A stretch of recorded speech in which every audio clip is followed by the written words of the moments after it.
I have an update for you on a story that I teased this way about, really captivating the nation for so many reasons.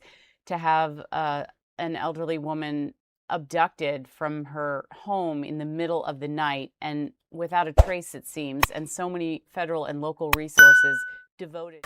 Long before anyone started talking about deleted search histories, encrypted browsing sessions, or digital forensics, there was a much simpler mystery. Nancy Guthrie vanished. One day she was part of her normal routine. Then suddenly she wasn't. As investigators began piecing together her final known movements, attention gradually shifted toward the people closest to her. The circumstances surrounding her disappearance, and eventually, according to reports, a digital trail that may have captured far more than anyone realized at the time. Most criminal investigations begin with physical evidence. This one reportedly led investigators somewhere different, into a collection of searches, account activity, browsing records, and online behavior that allegedly stretched across the weeks leading up to Nancy's disappearance. At first, none of it appeared extraordinary. A search here, a login there, a purchase, a late-night browsing session. The kind of activity millions of people generate every day without a second thought. But investigators aren't looking for isolated moments. They're looking for change, and according to discussions surrounding the case, change is exactly what they believe they found. Not a dramatic shift overnight. Something slower, a progression. The reported digital record allegedly showed behavior evolving over time. Questions becoming more specific, online activity becoming more focused, certain patterns appearing more frequently as the timeline moved closer to the day Nancy disappeared. Whether those developments ultimately prove significant remains unknown.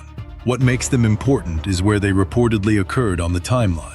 Because in many investigations, the most valuable clue isn't what happened after a crime. It's what happened before. The decisions people made, the pressures they faced, the problems they were trying to solve.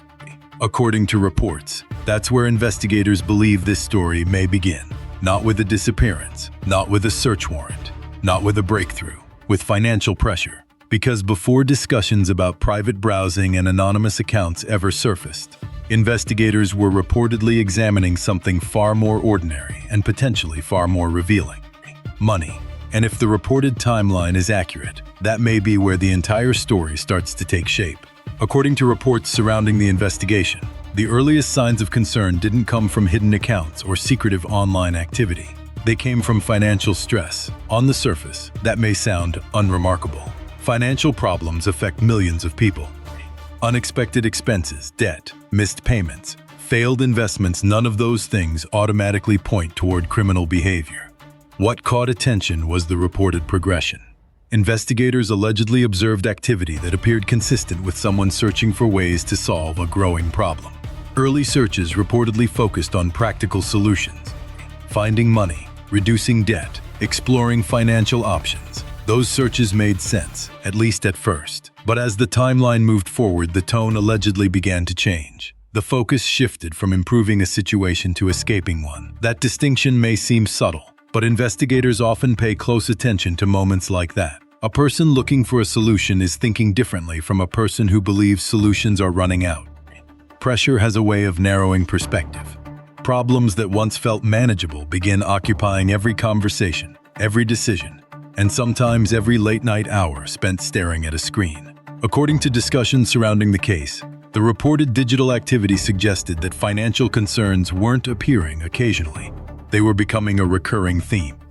Again and again, the same issues seemed to surface, the same pressure, the same search for answers, and that's where investigators reportedly became interested. Not because financial trouble explains a disappearance, because it can provide context for everything that follows. Every major investigation asks the same question sooner or later: what was happening in a person's life before everything changed? Financial records can answer part of that question. Search histories can answer another part. Together, they can reveal where someone's attention was focused during a critical period. According to reports, the more investigators examined the timeline, the more they saw a person seemingly consumed by a problem that wasn't going away. Then another change appeared. The searches allegedly stopped looking entirely public. Some activity reportedly began moving into spaces designed for greater privacy. Different platforms, different browsing habits, different behavior. And that raised a new question. If someone had been searching openly for solutions, Why did part of that activity allegedly begin moving behind a curtain? That question would eventually lead investigators toward one of the most discussed aspects of the case, a reported shift from financial research to increasingly private online behavior. And that shift may have changed how investigators viewed the entire timeline. Privacy wasn't the first thing that drew attention. It was the second, according to reports surrounding the case.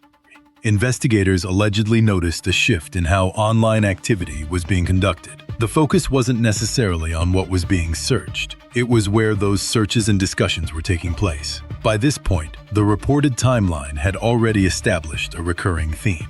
Financial pressure. Now another pattern appeared. Activity that allegedly involved anonymous accounts. Private browsing methods and online spaces where users could interact with fewer personal identifiers attached to their conversations. That doesn't automatically make the activity suspicious. Far from it. Millions of people use privacy-focused tools every day. Journalists use them. Activists use them.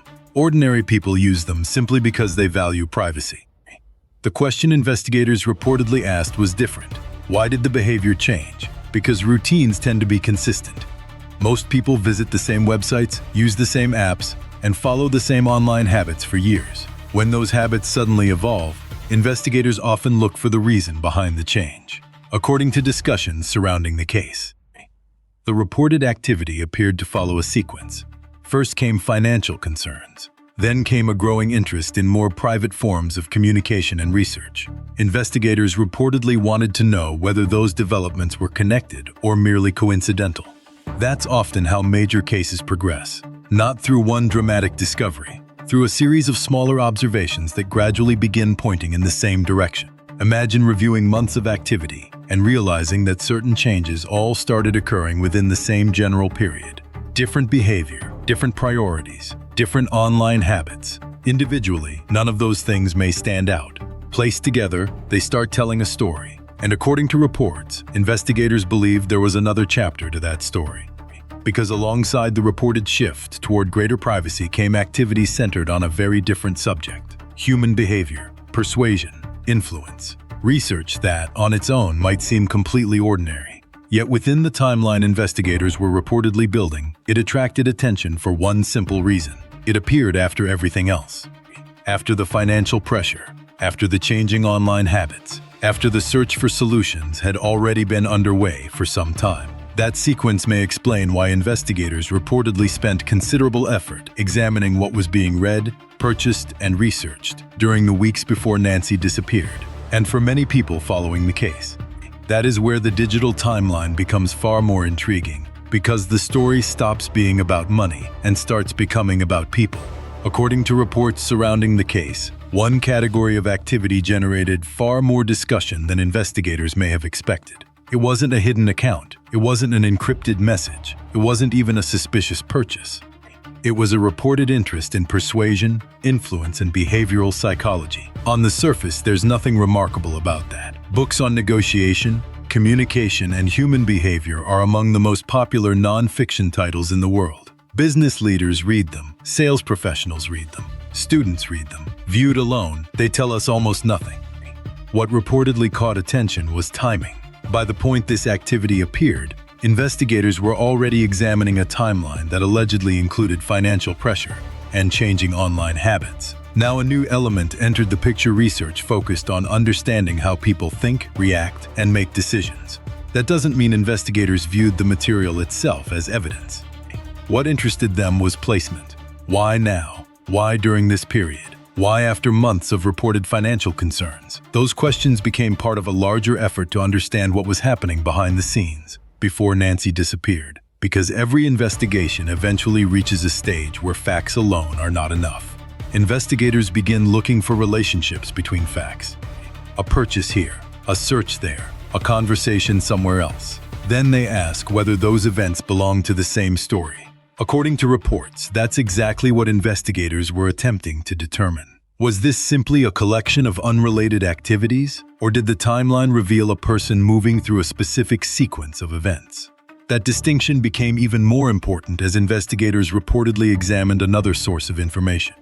Not what someone searched, not what someone bought, what they talked about. Because while search histories can reveal interests and purchases can reveal priorities, conversations often reveal something entirely different.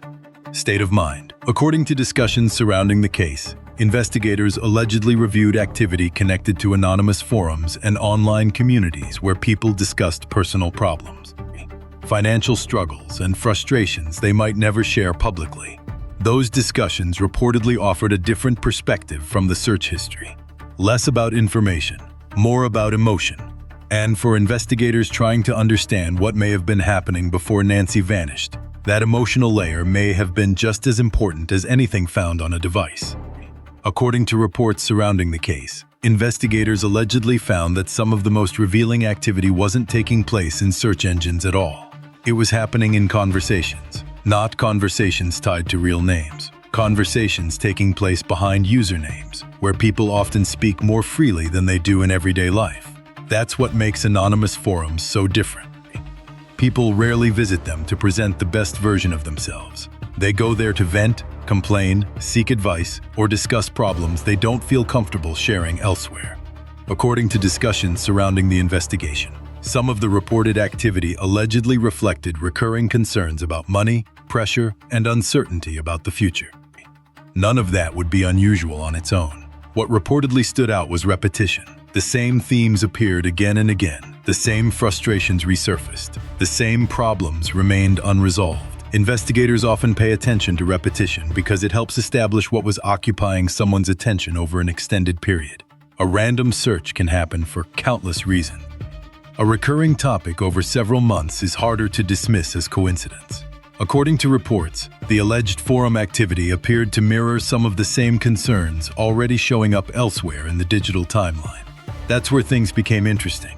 Different platforms, different forms of communication.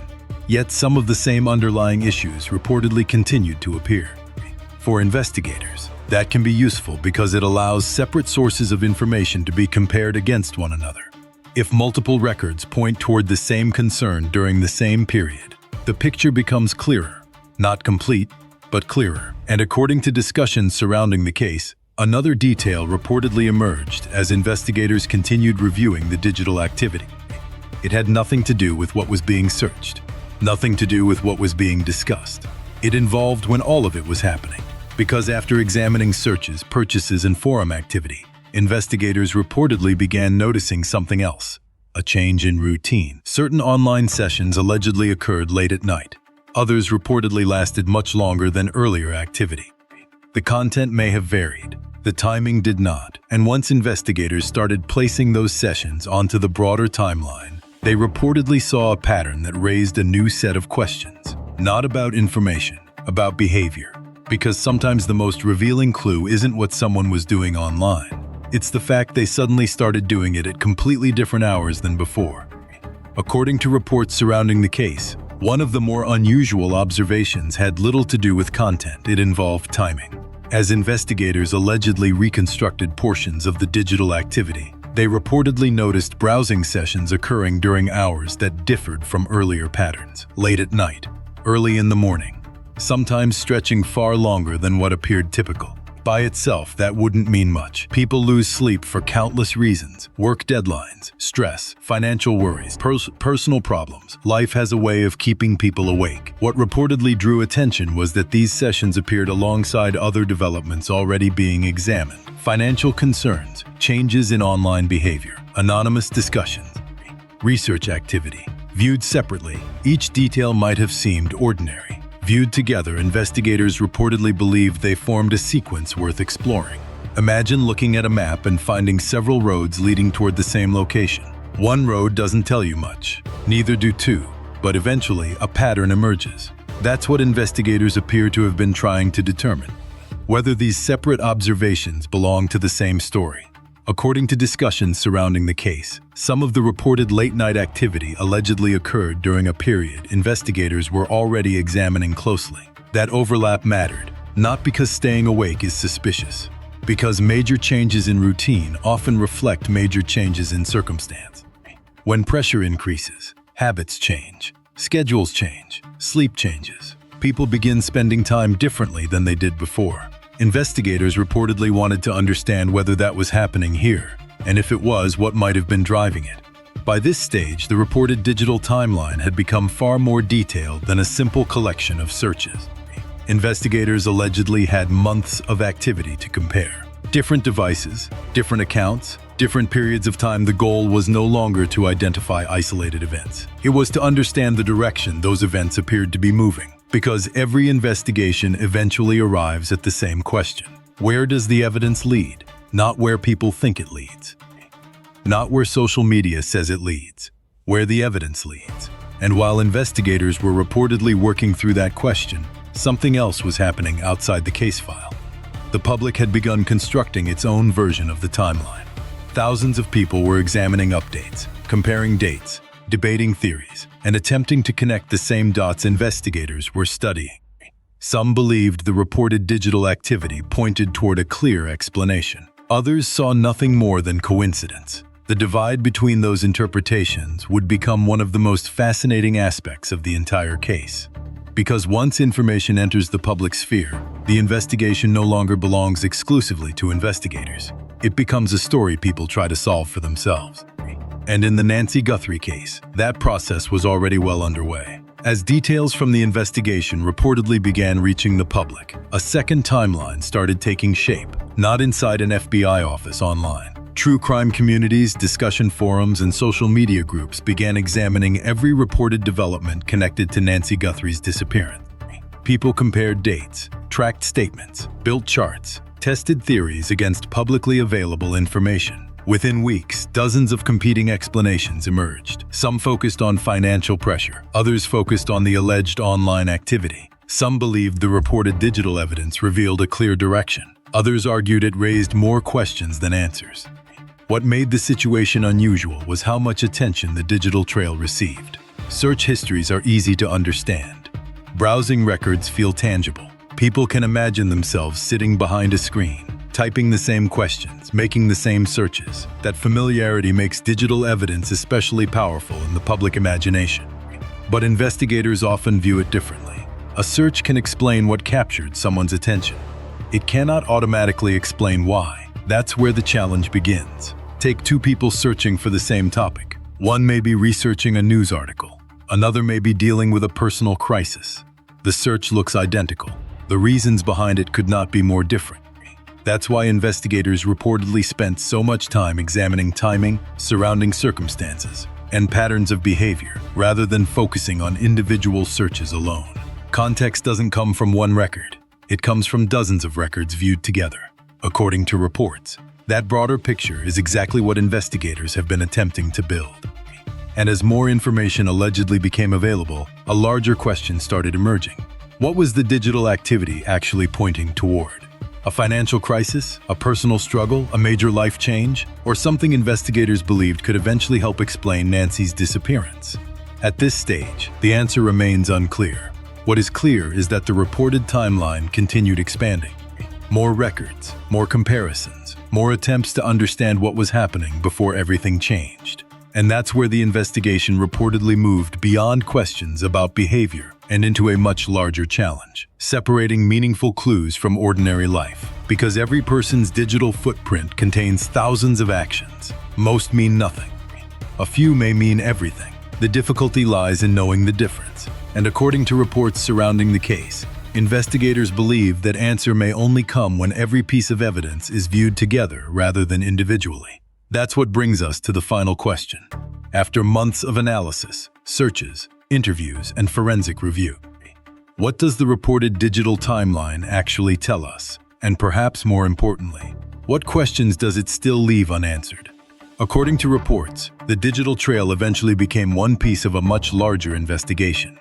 By that stage, investigators allegedly weren't looking at searches alone. They were comparing them against everything else they had collected. Financial records, phone activity, witness statements, location data. Every new piece of information had the potential to either support the timeline or challenge it. That's how complex investigations usually work. Rarely through one breakthrough, more often through accumulation, a detail that seems insignificant one week suddenly matters months later because something else gives it meaning. A timestamp matches a statement. A location matches a record. A conversation explains a decision that previously made no sense. According to discussions surrounding the case, investigators reportedly believe the answers will come from that larger picture rather than any single piece of evidence. That may be why the alleged search history attracted so much attention. Not because it solved the mystery, because it provided a sequence, a way of understanding what may have been happening before Nancy disappeared. Whether that sequence ultimately proves important remains unknown, but it reportedly gave investigators a framework they could test against everything else. And that's where the story becomes larger than search histories or online activity. At its core, this case has always been about one question. What happened to Nancy Guthrie? Every lead eventually circles back to that question. Every forensic review, every interview, every search warrant, every piece of evidence. The digital timeline may help answer it. It may turn out to be only a small part of the answer. Right now, nobody outside the investigation knows. What we do know is that a disappearance remains unsolved. A family is still waiting, and investigators are reportedly continuing to examine every available lead. Perhaps the most striking thing about the reported digital evidence isn't what it allegedly revealed. It's what it reminds us. Long before major events become headlines, life often leaves small traces behind. Questions people ask, problems they struggle with, choices they make when nobody else is watching. Most of those traces mean very little. A few become important only after something changes. According to reports, investigators are still trying to determine which category this digital trail belongs to. Until then, many of the same questions remain. Was the online activity simply the record of someone dealing with personal and financial difficulties? Or was it part of a sequence that may eventually help explain a disappearance that continues to puzzle investigators? For now, those answers remain out of reach. The timeline is still being assembled. The evidence is still being examined, and somewhere inside that process may be the explanation investigators have been searching for from the beginning. At some point, every investigation reaches a stage where adding more theories stops being useful. What matters then is evidence. According to reports surrounding the Nancy Guthrie case, investigators have spent months doing exactly that, sorting through records, verifying timelines, comparing statements, and testing whether separate pieces of information fit together. The reported digital activity became part of that process because it allegedly offered something investigators are always looking for. A window into the period before everything changed. Not a confession, not a conclusion. A glimpse of circumstances, financial pressure, changing habits, new patterns of behavior. Whether those details ultimately carry significant weight is something only the investigation can determine. But they help explain why so much attention has been focused on the timeline leading up to Nancy's disappearance. Because answers rarely appear all at once. They emerge piece by piece. A witness remembers something. A record confirms something. A new lead connects two details that previously seemed unrelated. Gradually, a clearer picture begins to form. That may be what's happening here. Or investigators may discover that some of the reported digital activity means far less than people currently believe. Both possibilities remain on the table, and that's worth remembering in a case that has generated so much public discussion. The internet moves quickly. Investigations do not. One rewards speed, the other rewards accuracy. For now, one fact remains unchanged. Nancy Guthrie has not been found.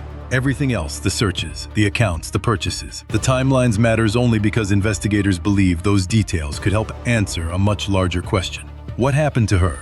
Until that answer arrives, speculation will continue. New theories will emerge. Fresh developments will attract attention. But somewhere beyond the headlines sits a real investigation focused on separating facts from assumptions and evidence from interpretation. That's where this story remains today.